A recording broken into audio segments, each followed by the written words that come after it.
Le délibéré du Conseil constitutionnel qui rejette les candidatures de Maurice Kamto et de Dieudonné Yebga.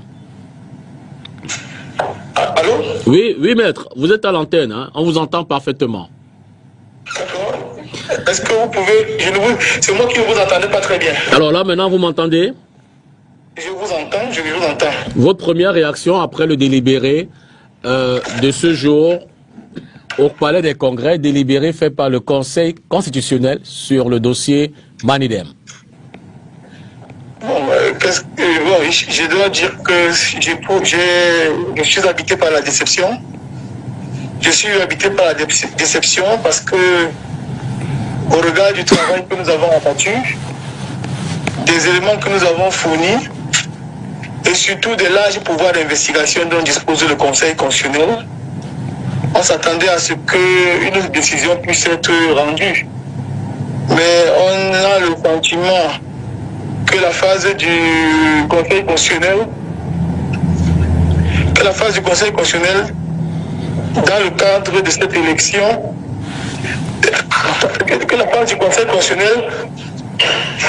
on a le sentiment que la phase du Conseil constitutionnel est aujourd'hui une formalité. Parce que on se demande bien par quelle alchimie on arrive à une décision aussi ubuesque. Étant entendu que nous avons fourni au Conseil constitutionnel, comme je l'ai dit à l'instant, tous les éléments qui démontraient l'imposture de monsieur Yebga. Donc, en 2018, il me souvient que j'avais engagé un recours qui mettait en péril la candidature du RDPC dans la région de l'Ouest, dans le cadre des élections sénatoriales, si mes souvenirs sont bons. Alors, le Conseil constitutionnel avait en son temps renvoyé l'affaire pour faire convoquer un militant du RDPC de la région de l'Ouest. Donc, nous indiquions la double identité. Donc, à cette époque-là, comme il s'agissait du RDPC, je dois peut-être le dire aujourd'hui, une investigation a été menée par le Conseil et cette investigation a abouti à la validation de la candidature du RDPC puisque la question de la double identité a été levée après que les formalités qui ressortissaient du pouvoir du Conseil constitutionnel aient été vêtues. Donc je dois dire que je suis déçu en tant que citoyen camerounais. Surtout qu'il est connu de tous que M. Yebga a été habité par une première volonté de nuire à la candidature de M. Maurice Kamto. Et il l'a fait certainement par inimitié et par vengeance pour son ancien camarade de M. Amici Okane. Et malheureusement, c'est le peuple camerounais dans son intégralité qui paye les pots cassés.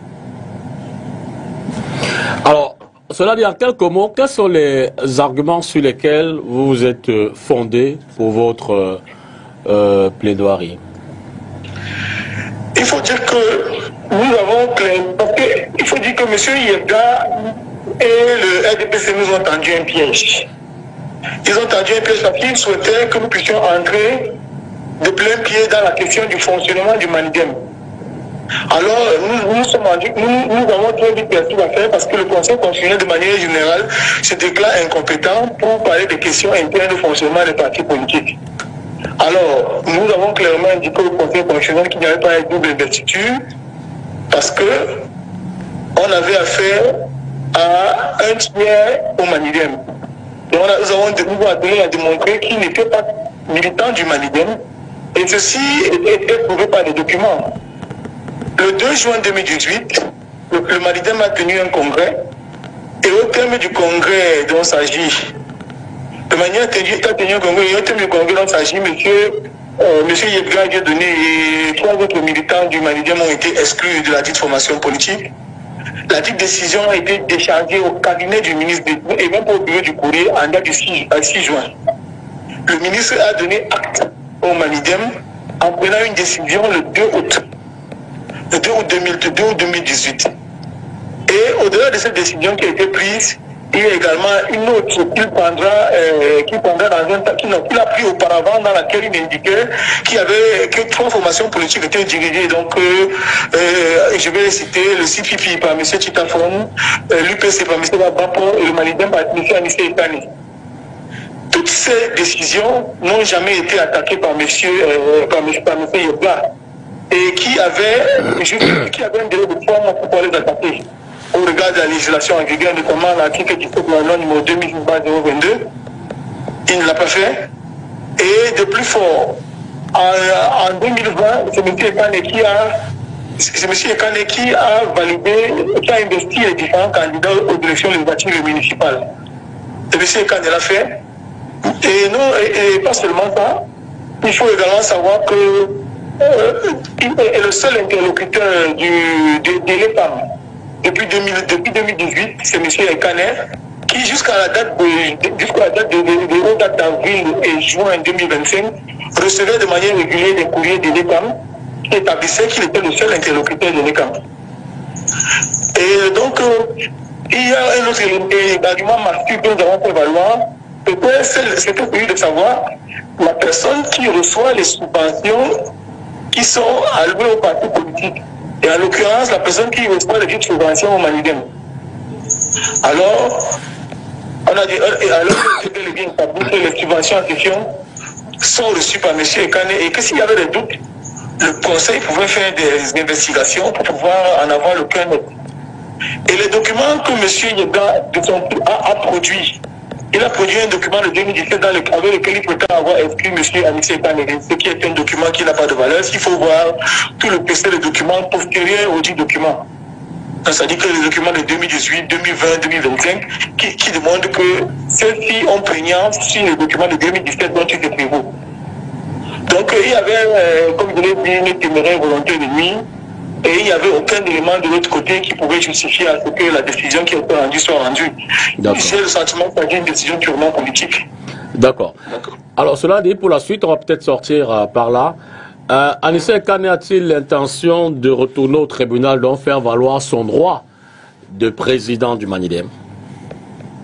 J'avoue que pour le moment, je n'ai pas reçu mandat pour pouvoir répondre à une telle question, parce que je ne suis pas militant du Manidem, mais j'en étais l'avocat. Donc, M. Anissé Ekane est la personne la mieux indiquée pour pouvoir répondre à cette question. Et je suis sûr que, étant un homme qui est rompu au combat politique, il le dit lui-même depuis 72, 73, je crois, je pense qu'il ne va pas se laisser compter. Alors, Maurice Kamto, Anissé Ekane, au moment où vous vous sépariez tout à l'heure, quels étaient leurs états d'esprit? Vous savez, moi je suis avocat. Les questions de droit sont celles qui m'intéressent dans le cadre de cette procédure, donc je ne peux pas évidemment parler de l'état d'esprit des uns et des autres, si ce n'est la déception. La déception, mais surtout, je crois que la volonté de repartir à l'abordage. Merci infiniment, Maître Moustapha Ngwana. Merci de cette primeur que vous nous avez accordée à travers cette sortie pour permettre à nos téléspectateurs de bien comprendre ce qui s'est passé. Bonne soirée et bonne continuation. Bonne soirée, je vous en prie, merci. Merci. Maître Moustapha Ngwana, donc avocat pour le compte du Manidem, dans ce contentieux préélectoral dont le délibéré a été donné tout à l'heure. Je comprends que je sais que vous m'avez excusé de vous avoir interrompu et je vous donne la parole. Merci. Je vous en prie. Je suis en train de dire que ce qui s'est passé effectivement au Conseil constitutionnel aura des conséquences. D'ailleurs, j'ai vu des images, des conséquences qui vont forcément entraîner des grandes déceptions. J'ai vu des images des Camerounais qui circulent à l'extérieur du pays, en face de l'ambassade du Cameroun à Paris, ou qui manifestent leur mécontentement, qui manifestent leur courroux. Donc ça veut dire que les conséquences commencent à se voir. Je pense que pour ce qui concerne le SDF, nous l'avions dit dès le début, lorsque la première liste a été publiée, que nous exprimions notre solidarité à l'endroit de ceux qui allaient, n'est-ce pas, au Conseil constitutionnel pour voir leur candidature être validée et que nous souhaitions véritablement que ce soit le cas. Malheureusement, aujourd'hui, ce n'est pas le cas, mais nous pensons que la bataille continue et que ce n'est qu'une partie. La guerre sera longue et je pense que ce que nous souhaitons tous, c'est qu'il y ait évidemment un changement au Cameroun et que demain, n'est-ce pas, il y ait un nouveau leadership qui prendra les rênes du pays. Donc, évidemment, nous avons une pensée, n'est-ce pas, très, très forte à l'endroit de tous ces Camerounais qui soutenaient l'ex-président du MRC, le candidat du Manidem, je veux dire Maurice Kamto, le professeur Maurice Kamto. Nous avons une pensée pour tout cela et nous leur demandons tout simplement de comprendre que ce n'est qu'une partie et qu'il faudrait qu'ils soient véritablement rassurés que toutes leurs revendications, toutes leurs aspirations peuvent toujours être portées par un autre parti politique. Et je pense que le SDF l'a toujours démontré depuis sa naissance, depuis 1990. Il est prêt à porter les aspirations de tous les Camerounais. Et le chairman Joshua aussi l'a dit qu'il est prêt et que le SDF est prêt à être le prochain parti au pouvoir au Cameroun. Paul Eyoum, l'incidence, l'impact politique sur la suite du processus, certainement, de ces décisions au Conseil constitutionnel. Déjà, tout le monde prend acte que le professeur Maurice Kamto. Deuxième, il faut rappeler, parce que j'ai suivi Minka aujourd'hui, il y a un tollé par rapport à l'exclusion, au rejet de sa candidature, parce qu'il a été le deuxième à des élections présidentielles. C'est pour ça que le cas Kamto fait beaucoup plus jaser. Et aussi également le fait qu'il a été président du MRC pour aujourd'hui se retrouve au Manidem. Donc, on s'attendait naturellement en tant que deuxième des élections présidentielles qu'il puisse être candidat. Malheureusement, ce n'est pas le cas. Donc, ça permet aujourd'hui de rebattre un peu le cadre au sein de l'opposition camerounaise parce que il y avait autour de la personne du professeur Kamto une espèce de stagnation. C'est-à-dire que certains de ses partisans disaient que c'était lui ou rien dans le cadre d'un candidat consensuel. Il y avait les partisans, Joshua aussi, Mathieu Bioléa. Donc aujourd'hui, le fait que lui, il ne soit plus là et qu'il soit deuxième à l'élection présidentielle, il peut soit devenir un faiseur de roi en décidant de soutenir un candidat, soit sa non-présence à l'élection fait en sorte que les autres peuvent s'organiser tout en sachant qu'il va apporter son soutien à la fin. Mais est-ce qu'ils vont véritablement se mettre ensemble? C'est là où le groupe de Douala, justement, il intervient avec son initiative. C'est de dire à tout le monde, il faut vous mettre ensemble, travailler, coordonner le travail. Ça commence déjà par les militants sur le terrain pendant la campagne. Ça commence par le recrutement des représentants dans le bureau de vote. Oui, c'est pas des représentants dans le bureau de vote. Et aussi choisir un candidat de large consensus pour éviter la dispersion des voix. Donc, dans ce cas-là, maintenant, le professeur Kamto va devoir faire face à l'histoire parce qu'il aura deux choix. Le choix du mutisme, soit le choix d'un appel au soutien d'un candidat de large consensus pour le changement. Parce que chaque voix qui n'est pas donnée, ce sera en faveur du RDPC. Donc il faudrait que tout le monde, tous les militants du MRC, leurs sympathisants comprennent que l'enjeu est bien au-delà du candidat Maurice Kamto. Et je vais dire les militants du Manidem aussi, étant donné que c'est là-bas qu'il est militant aujourd'hui, qu'ils sachent que l'enjeu est bien au-delà de sa candidature. C'est le changement que nous voulons et nous devons toujours nous battre pour ce changement. Le 12 octobre, c'est encore dans 3 mois. C'est ça l'objectif, avoir le changement le 12 octobre. Alors, on va peut-être avant tout prendre ce communiqué qui nous parvient à l'instant. D'abord, le communiqué de Dieudonné Yebga. Le Manidem prend acte de la décision du Conseil constitutionnel rendue ce jour, rejetant notre recours introduit dans le cadre du contentieux préélectoral. Cette décision, bien qu'attendue au regard des manœuvres dilatoires et des manipulations orchestrées en interne, marque un tournant regrettable dans notre trajectoire politique. Elle est la conséquence directe de la mauvaise foi manifeste et de la filouterie politique d'anciens camarades égarés et manipulés par un individu mu par des ambitions personnelles et égocentriques au mépris des idéaux collectifs du mouvement. En conséquence, les objectifs politiques que nous nous étions fixés, notamment une participation réelle, structurée et effective à l'élection présidentielle du 12 octobre prochain, ne pourront être atteints.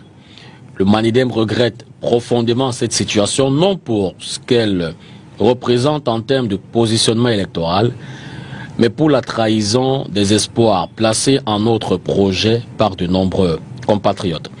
Nous remercions tous ceux militants, sympathisants et citoyens qui ont cru en notre démarche et les assurons que le combat pour une alternance crédible et populaire se poursuit au-delà des échéances immédiates. Fait à Yaoundé le 5 août 2025. Également, ce communiqué qui nous parvient du MRC. Communiqué suite au rejet de la candidature de Maurice Kamto, le mouvement pour la renaissance du Cameroun vient d'apprendre avec le plus grand regret le rejet de la candidature de Maurice Kamto par le Conseil constitutionnel et prend acte de cette décision. Pardon. Excusez-moi, je suis un peu grippé. Face à ce qui n'est rien d'autre, rien de moins que la négation du processus démocratique, notre volonté et notre résolution de voir notre nation prospère demeurent inchangées. J'appelle donc les militants, les sympathisants, ainsi que tous les Camerounais à faire preuve de calme, de retenue et de sérénité. Vous êtes l'avenir de ce pays et il se construira avec vous et dans la paix. Le MRC a pour boussole le changement dans la paix et par les unes, et rien ni personne ne nous fera dévier de cette vision. Fait Yaoundé, le 5 août, bon c'est écrit 5 juillet 2025, mais je présume que c'est une coquille. Ce sera le 5 août 2025. Le président, par intérim, Mamadou Mota. Alors, ça c'est notre enjeu. Hein. Des élections dans le calme, c'est un intérêt global. Je pense que tous les acteurs, Sylvain, partageaient également cette volonté de calme, de sérénité et d'un processus transparent aussi, il faut l'avouer. Nous le pensons, naturellement, M. Pita, que tous les Camerounais sont épris de paix. Bien que nous savons qu'il y a certains mouvements annoncés, et bon, rappelons certaines gesticulations, entre autres, sur les réseaux, beaucoup plus sur les réseaux sociaux. Je salue ces communiqués, ça montre à suffire que ces hommes politiques, ou alors ces formations politiques, sont de plus en plus en train d'être matures et de comprendre que la chose politique, la politique est un jeu auquel, quelquefois, on peut être en posture de difficulté. Et quand on est en posture de difficulté, il faut savoir rester républicain. Je pense que c'est dans ce sens que ce communiqué d'abord du Manidem, signé par le président Yebga, et ensuite celui signé par M. Mouta, vice-président ou alors président par intérim du MRC. Parce que nous savons que naturellement, c'est les militants du MRC qui font foule, ou alors qui font la foultitude maintenant derrière le candidat du Manidem, qui est professeur Maurice Kamto. Manidem en lui-même, c'est une formation politique qui est un peu qui sommeille. Nous le savons. Donc les cibles, la masse critique qui doit être maîtrisée actuellement est la masse du MRC. Donc je salue ces communiqués et je pense que la politique continue et le Cameroun reste debout. C'est une échéance et puis ceux qui ont été recalés pourront les années à venir. Il y a déjà une élection très très cruciale, les élections locales qui viennent l'année prochaine, dans quelques mois. Je pense que les formations politiques doivent s'y atteler maintenant et commencer le travail. L'élection présidentielle sera dans 7 ans et puis tous ceux-là qui rempliront les conditions, je crois que leurs candidatures pourront passer comme une lettre à la poste. Mathurin, dans la paix, la transparence, l'équité. La paix est très importante, elle nous est tous chère, parce que sans la paix, on ne peut rien construire de solide. Donc voilà pourquoi je salue ce communiqué, qui est un communiqué empreint de beaucoup de responsabilités, beaucoup de maturité. Nous pensons que ce message doit être suivi par tous les sympathisants et les militants du MRC et tous les autres Camerounais, en particulier ceux qui sont dans la diaspora, parce que c'est là-bas qu'on a souvent eu l'habitude d'avoir beaucoup plus de grabuges, beaucoup plus de mouvements violents. Nous pensons que ce communiqué devrait véritablement ramener tout ce monde-là à l'ordre, ramener tous ces Camerounais-là, n'est-ce pas, à l'ordre et au calme. Parce que, comme je le disais déjà, il s'agit tout simplement d'une bataille. La lutte continue, la lutte sera longue. Tout ce que nous voulons véritablement arriver à un changement au Cameroun et nous ne voulons pas que le pays soit brûlé. Nous voulons qu'il y ait un changement à travers les urnes et qu'il y a un nouveau leadership qui va porter ce pays vers des plus grandes hauteurs, vers un niveau de développement plus élevé. Comme disait le leader de l'UPC, Omniobert, n'est-ce pas, élever les standards de vie des Camerounais. Ce sont les ambitions que nous avons aussi au SDF. Et je pense que le fait d'appeler au calme, le fait d'appeler à la sérénité est une très bonne chose. Et nous appuyons également, le SDF appuie également de tels appels parce que nous pensons que nous pourrons faire le 12 octobre le pas décisif que nous devons réaliser, le pas qui consiste à apporter le changement au Cameroun. Paul? Oui, bon, déjà, l'autre chose par rapport au communiqué, déjà, c'est une très bonne chose. Parce que vous savez, les communiqués du MS et l'attitude de ces militants ont souvent été dénoncés, décrits par moi-même. Souvent, ils sont souvent sortis d'un certain cadre républicain, de certaines limites. Là, ça montre justement ce que Mathieu est en train de dire, la maturité. Et c'est une bonne chose. Ça veut dire qu'ils sont restés positifs. Peut-être ce soir, ils sont émus sur le fait, ils sont encore sous le choc, sur le fait que celui qui était encore hier le président du parti politique en qui ils ont cru pour être président de la République, que sa candidature a été rejetée. Mais il reste positif et il reste tout à fait sur l'essentiel, comme je l'ai dit aujourd'hui, parce que le but principal, ce n'est pas d'imposer une personne au pouvoir, ce n'est pas forcément d'amener quelqu'un au pouvoir, mais c'est de trouver le changement auquel tous les Camerounais aspirent. Donc, si le MSC se met également dans cette dynamique républicaine, cette dynamique d'association, cette dynamique de coordination, de coopération, comme le voudrait le groupe de Douala, l'AFP et les autres partis politiques, je crois pour ma part, c'est l'occasion d'appeler tous les 12 candidats retenus face aux candidats de RDPC dès ce soir, de s'asseoir, de réfléchir et de se dire nous avons une dette envers les Camerounais. Il faudrait qu'on crée un consensus, nous fassions une mutualisation pour leur donner l'espoir. Parce que ce que les Camerounais ont besoin aujourd'hui, c'est du changement. Et pour qu'il y ait ce changement, ils ont besoin d'espoir. Les Camerounais veulent le changement, mais comment vont-ils se mobiliser si l'opposition ne peut pas leur donner de l'espoir? C'est à partir de l'espoir où le changement va venir. Et cet espoir, ça commence par cette coopération entre ces leaders. Nous avons vu Madame Dame de l'UDC qui a initié une réunion samedi dernier à Fumban avec 7 leaders qui étaient là-bas. Maintenant, on attend que les autres aussi se mettent en mouvement et surtout que personne ne pense qu'il est en marche. Je dis bien personne, y compris les militants du RDPC qui ont aussi besoin de changement. Ça veut dire que Minka, qui est sur le plateau, qui a soif du changement, il peut être dans cette dynamique. Ce changement, vous avez soif du changement. C'est parce qu'il n'attend pas changement. Je vous laisse aussi, Paul. Non, il faut tout Cameroun a soif de changement. Ce changement, il peut venir au sein de l'opposition, comme il peut même venir aussi au sein de l'appareil étatique, mais tout le monde a besoin du sang neuf.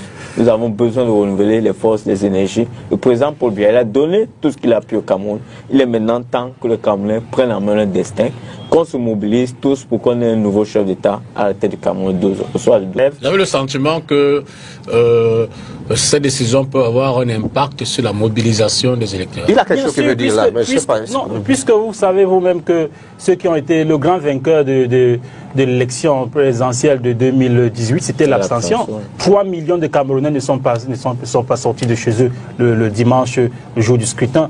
Ça veut dire qu'il y a des raisons de croire que ça pourrait être le cas, mais nous souhaitons évidemment que les Camerounais puissent surmonter, dépasser cette frustration et se dire que ce n'est qu'une étape, ce n'est qu'une bataille et que la mère des batailles sera le 12 octobre 2025 et qui par conséquent, il faudra que tous les Camerounais qui sont inscrits, on parle de 8 200 000 électeurs pratiquement, il faudrait que tous ces Camerounais-là sortent de chez eux pour qu'ils aillent voter. Et bien sûr, au terme de ce scrutin, ce sera le changement au Cameroun, ce sera l'allégresse, ce sera la joie, parce qu'en fait, on aura tourné la page de monsieur Biya et on aura tourné la page du RDPC. Paul, moins il y a des candidats de l'opposition, et moins la victoire contre le RDPC est-elle plus compliquée?